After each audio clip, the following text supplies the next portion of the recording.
Owning your own business is a dream come true for most Australians, and as small businesses make up a huge percentage of the business market, the structure of the business is important. Belonging to a group or franchising may be an option to grow your business. I'm Kathy Davis, and today on Good Business, we're exploring groups and franchising and whether franchising is a viable option for new business owners. We also look into the steps a new business owner could take when joining a franchise. I'm joined on the panel today by Margie Hume, a panel regular, and our franchising expert Brett Blair from Jim's Pool Care Australia to talk about franchises and where this business venture can take you. And finally, Garth Llewellyn from Action Realty joins us in the studio to discuss the differences between franchises and groups. During the show, we go on location with Sarah Williams to the recent Ekka to look at the Boost Juice franchise. Let's start off by understanding franchising. Margie, can you define for us the concept of a franchise and how it differs from other small business structures? I guess the thing that we need to sort of realise is that most small businesses are owner-operated. They often have multiple sort of concepts and product and service deliveries within them, and they're usually defined and identified by the owner. So they've come up with the idea themselves, they've hung out their shingle, and they've started up their business. Franchise is a very different model. It's usually when that concept, maybe as a small business or as a larger corporation, has come up with a standardised type of product or service that then is seen to have this potential that can be replicated in multiple different locations and avenues. Why do you think franchising has become so popular? Well, some of the biggies have certainly put it on the map for us, the McDonald's, the big Red Roosters, the Blockbusters of the past, which of course was the great video franchising exercise which saw Civic Video and a few of the others. KFC, I mean, they're all large franchises, and certainly now with the great success of things like Boost Juice, we certainly see in the food retail market a large number of successful franchises that have come to the marketplace. Are a certain number of outlets needed to prove that a particular franchise is successful? Well, what often happens is the idea it starts up as a single entity, and then as it becomes successful, the owner themselves decides, I'm going to try and replicate that in another location, usually in the same region, and then they start replicating in other states or regions, you know, further afield. Once they actually get the model up and running and realising, OK, there's potential market here, you know, in each of the different locations that can create a viable business. So the same sort of modelling happens for selling a business as in selling a franchise business as selling a single entity. When they can actually show that there's a viable marketplace there, they can start building a franchising model. With that, there comes multiple different types of models, and I think we'll probably hear from our guests later throughout the day of different types of models, but that suggests the different type of support and the different type of relationship that the smaller entity or the new entity, the franchisee, will have with the owner of the concept or the master franchisor, as we refer to them. When there are so many creative little businesses started by individuals, successful entrepreneurs, why are franchises so popular and so competitive? What makes that different? There's always a kickback. So you're selling a concept in a business to the franchisee who starts it up as their own, but also you're going to have that constant flow of revenue back to the originator of the idea. So they get a double kick, and they get an ongoing kick. For that money that's paid, depending on the model, so there's lots of different types of models, there may be an annual franchisee fee on top of the purchase price. And with that, the master franchisor has to provide, say, cooperative advertising, standardised support for the product and the delivery of the support. So it depends on the model as to how it works, but it can be very, very lucrative for the master franchisor, and certainly if it's a successful concept, very successful for the franchisee. Thanks very much, Margie. They've helped to clarify franchising, your comments, and next we go on location with Boost Juice at the Ekka to better understand a successful franchise business.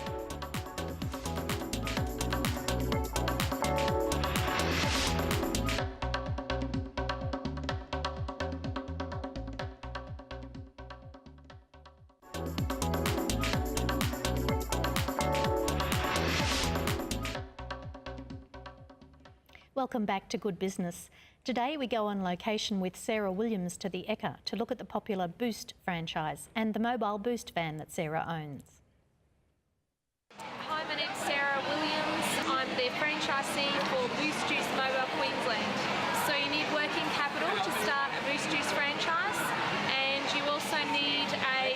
passion for healthy foods and healthy living, and just a great enthusiasm for life. I own the Boost Juice Mobile Queensland. It's a mobile franchise. We do lots of different events and festivals. We fundraise for schools and sporting associations. So my Boost Juice bar is on wheels, and it basically moves around to all the different events that there are available in Southeast Queensland. This is our 4th year at the ECA, so we're ECA veterans, and we started with one site at the ECA. This year we have 3 sites. The Boost Juice Mobile franchise, my 3 sites at the ECA are all mine, but most franchises are either individually owned, or a franchisee may own 3 or 4 sites, so they might have 3 or 4 shops. The ECA is one of our favourite events in the year. It's a great promotion for the Boost brand. It gets our product out to hundreds of thousands of people. We also enjoy it in terms of a business sense. Often we have a lot of customers ringing us after the ECA saying, I saw your van at the ECA and I'd like to book you for a school fete or something like that. So it's really good for our business. I'm an individual franchisee, so in terms of my business, it's got to be good for my business as well as good for the brand. We just enjoy the buzz of lots of people enjoying our product, and we do enjoy the fast-paced nature of the ECA. It's fast and furious, and we have a lot of staff, and they smile until day 10, so it's great to see. Yeah. The reason I got into Boost was the lifestyle. I wanted a great lifestyle, so I wanted to be able to run my own business, have fantastic procedures and support behind me, and I really found that with Boost, that they give you great support and great procedures for everything. So it's really easy to open up your own business. There's nothing that they don't give you in terms of what you need to get your business up and running. So when I was new to business, those procedures really helped me to be able to focus on basically my business. I've learned that one of the hardest things to do in business is to keep great staff, and we have employed lots of different methods in order to incentivise our staff and really reward them for great jobs and things like that, and keep them in our business for longer. Because the longer we can keep them in our business, the less training we have to do of new staff, and the less our costs are in terms of the labour. And labour is obviously really important to the Boost Juice business. I see incredible growth in the Boost franchise. The Boost franchise is they're a really proactive group of people down in head office, and they're always looking to not only expand their brand and make sure that they're on the cutting edge of all the things in juice that are are trending in the market, but also they're trying to find new brands. Boost has just started a salsas franchise, which is a fresh Mexican franchise, and also they've just acquired an espresso chain as well. So there's plenty of opportunities for current franchisees to branch out and multi-site into those different areas as well. That was Sarah Williams from Boost Juice. Jim's Pool Care Australia has over 60 franchises Australia-wide. Jim's Home Services is a recognised and respected brand all over Australia and a successful franchise. Brett Blair, who has his own Jim's Pool Care, joins us on the panel today to discuss the advantages of owning a franchise business and the skills it takes to develop your own franchise. Brett, how long have you owned your business? Well, Kathy, I've been in Jim's Pool Care now for 8 years. My background was IT and project management. And when I moved to Queensland about 8 years ago, I was just looking for a change. And I hopped into Jim's Pool Care. So when I started, there was 10 franchisees, and now we've got about 65 nationally. That is absolutely a change from IT to pool care. Yes. What made you choose a franchise, Jim's Pool Care, over creating your own business? Yeah, well, I obviously knew I wanted to get into business, but I hadn't been in business before. So to me, franchising was a no-brainer. I thought they offer step-by-step processes. So I did my research and shortlisted gyms, looked into the systems that they provided. They provided ongoing support once they started you up. And obviously there's the brand, you know, a large national brand. Gyms now has 3,500 franchisees nationally. So it's obviously a brand that's working. You have mentioned some advantages already over buying into a franchise rather than starting your own business. Can you think of any more advantages? Yeah, well, I think the main thing is for a new business owner is just that support. What do I do day one? What do I do after the first month? How do I review my business and how's it tracking? Those sort of systems should be in place with all franchise systems, and with gyms it is. And I found the support was really great for me. So much so that after about 3 years getting involved in the business, I purchased Jim's Pool Care nationally off the initial founders who started it up. Do you find that, do you have a helpline, or do you have your franchisees ringing in regularly with questions, or do you just provide them with ongoing training? How often do you meet up to be able to inform them about how to run their business? Yeah, well, that is a good question, because I think there's different levels of maturity within franchising. So the newer guys are going to need a lot more support than the more experienced guys. So in our first 12 months, it's a bit more intensive. So we provide in-field support as well as supplier training. We have regular meetings every 6 weeks. And we also have a master franchisor concept. So in each state and region, we've got master franchisors who provide that on-the-ground support. But I also, from day one, have always made my phone number available to all franchisees. So, and Jim Penman himself, who started the system, who's got 3,500 franchisees, at every training hands out his own personal phone number. Fantastic. So you never leave a franchisee floundering? No. And if we do, we want to improve on that. So we do regular franchisee surveys each year. So each of the 3,500 franchisees are surveyed about their support of their master franchisor, the division head being myself, and also Jim's. What advice would you give a first-time business owner who's keen to purchase a franchise? Well, look, it is going to be a time of hard work, but due diligence is what I say. You need to ask lots and lots of questions. You're about to get into business with someone. So franchising, I don't see franchising as an employee-boss relationship. I see it as a business partnership. So do you want to get into business with these people you're dealing with? No question is a stupid question. When you're buying a business, you're going to invest a lot of money potentially, and there is an ongoing relationship. The other thing is, in any franchise system, there's going to be potentially some existing franchisees. Ask them lots of questions. The franchisor who's selling you the business should be able to provide you a full list of franchisees in the area and potentially nationally. And you should feel comfortable in calling any one of those franchisees and say, hey, how was it for you? What was the startup like? How's the support been? Would you do it all again? I know you are, you know, the boss, so to speak, but what are the pitfalls of this model? Look, the pitfalls, I guess, of any business is that you need to, I guess, be prepared for the journey. So what I'd say to anyone getting into business, and it wouldn't matter whether it's a business by yourself or franchising or part of a group, it is up to you. So when you're hopping into franchising, you've got the benefits of the training, support and the brand, but at the coal face on the ground level, you need to be prepared that it is your business and a lot of the success is up to you and the effort you put in.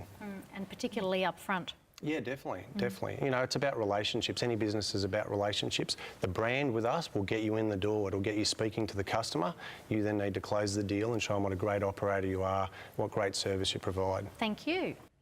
Thank you, Brett, for those enlightening points on opening your own franchise. Next up, Action Realty owner Garth Llewellyn discusses the finer points of operating a group-based business.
You're watching Good Business. If you've just joined us, we're discussing franchising, and joining me now is Garth Llewellyn to explore belonging to a group. Garth is founder and principal of First National Action Realty Ipswich. Garth, why did you first join a group? Kathy, I think that real estate is such a personal thing, and by joining a group it gives you the best of both worlds.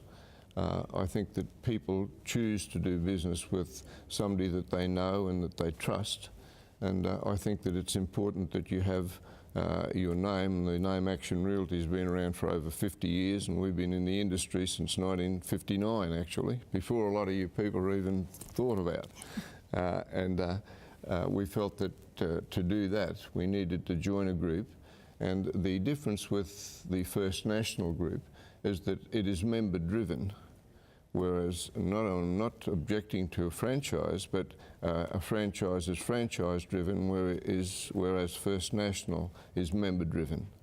And for that reason you get the benefit of group training, group purchasing, group promotions.